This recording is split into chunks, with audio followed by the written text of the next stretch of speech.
When I was leader of UKIP, I actually forbade any former members of the EDL or the BNP to even be members of the party, because I wanted us to talk about real issues like immigration, but without anybody being able to say we were racist and actually meaning anything. And I think UKIP is now tempted, or some people in UKIP are tempted, to let figures like Tommy Robinson into the party, and I think that would be a catastrophic mistake.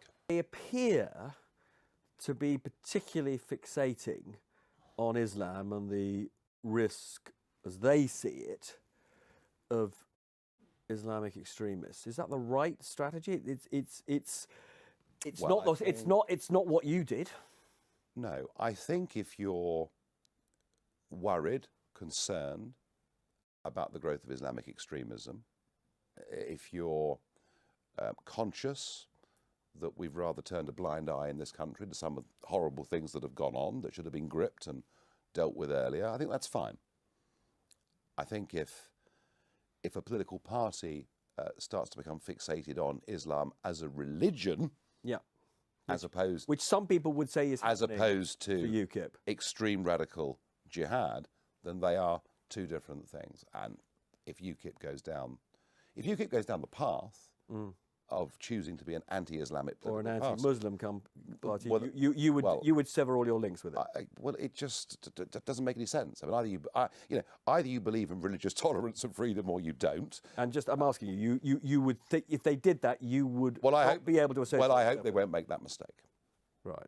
Okay, but I'm just sorry to press you on it. But if they were to be seen as that, you could not be associated. Let's hope. I very much hope that common sense prevails.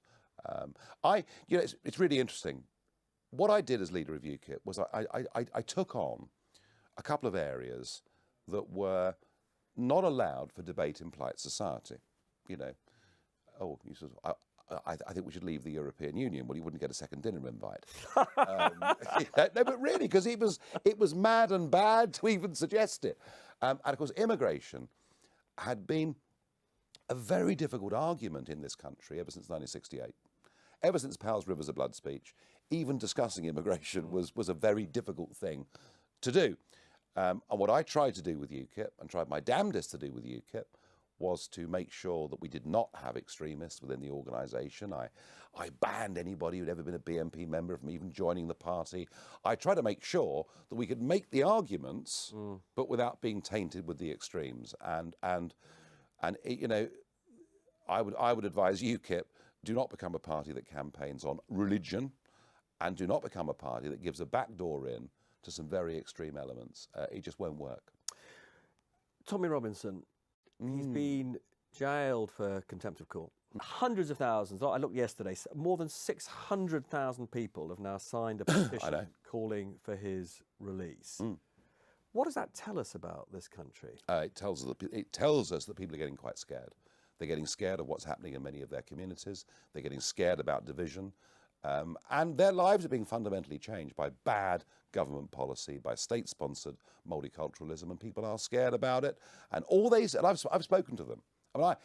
I've spoken to them. All they see Tommy Robinson, a working-class lad, standing up and telling the truth, being put in prison for it.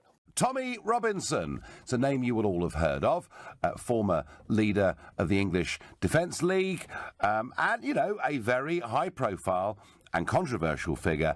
And now I'm allowed to say it, because I've not been for a few days, which is ridiculous, and let me explain why. Tommy Robinson has been jailed for 13 months for contempt of court. And to many people, this is absolute proof that we're moving into a police state, that something truly awful is happening. Well, you've got half a point, folks, but only half a one. Let's be clear. Tommy Robinson was under a court order not to interfere with the judicial process in any way at all. He chose, for reasons of self-publicity, and not to benefit anything that would help society, he chose willfully to breach that.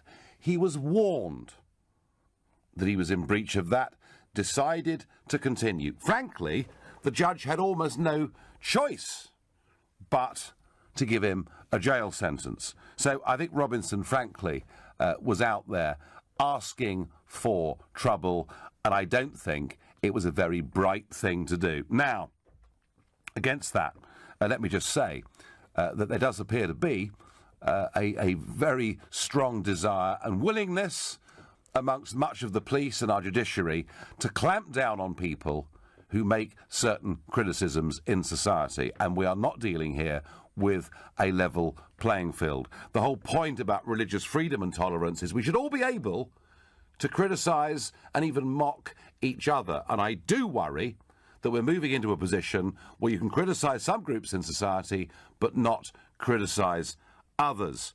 And I think for those of you who see Robinson as a hero, well, OK, maybe he does stand up for his point of view. But believe you me, his imprisonment in this case is not heroic in any way at all. And that, of course, will surprise some of you. But let me just say this finally.